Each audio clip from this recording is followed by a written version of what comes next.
परिवार रहता था। किसान के लड़के का विवाह हो चुका था। उसकी एक लड़की थी जो कि विवाह के योग्य हो चुकी थी। बहू लक्ष्मी और ननंद रमा दोनों सहेली जैसी थी। रमा की माँ भी अपनी बहू को बहुत प्यार करती थी। एक दिन रमा और लक्ष्मी दोनों खेत में जाने को सोचती हैं।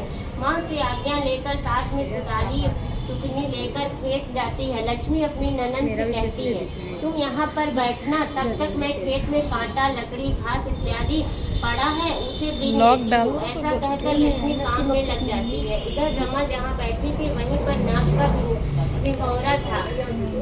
गोलू फोकस। बैठे वहीं की गोलू को लकड़ी से खोदने लग जाती है और अनजाने में नाक के 4-5 अंडों को भी फोड़ देती है। इससे नागिन को बहुत ही गुस्सा आता है। वह रमा को काटने के लिए आती है। रमा चिल्लाते हुए लौटती है। इतने में रमा के पीछे नागिन को आते देख लक्ष्मी रमा को अपने पीछे करके नागिन से हाथ जोड़कर प्रार्थना करती है और कहती है, हे माँ, घूंघट थोड़ा पीछे बहुरानी, क्षमा कीजिए, बदले में आप जैसा भी कहेंगी मैं करूंगी।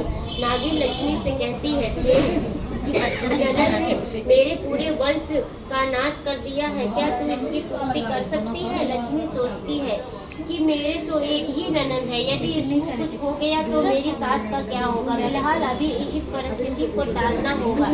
ऐसा सोचकर नागिन से कहती है, हे माँ, मैं आपके नुकसान की पूर्ति तो नहीं कर सकती हूँ, लेकिन यह वचन देती हूँ कि इसके बदले में आप जैसा कहेंगी मैं वैसा ही करूँगी। यह वचन देकर वह वापस आ जाती है और घर में किसी को कुछ भी नहीं बताती। इधर समय धीरे धीरे बीतता जाता है। रमा की शादी हो जाती है और वह अपने ससुराल चली जाती है।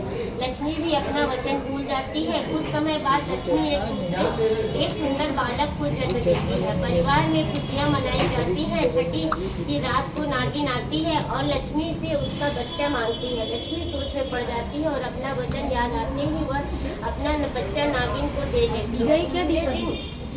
सुबह जब सभी को बच्चे के लोप होने की खबर मिलती है, घर में मातम छा जाता है। समय अपनी गति से चलता रहता है। कुछ समय बाद लक्ष्मी फिर से एक सुंदर बालक को जन्म देती है। छठी की रात को नागिन आती है और फिर एक सुंदर बालक को जन्म देती है। छठी की रात को नागिन आती है और लक्ष्मी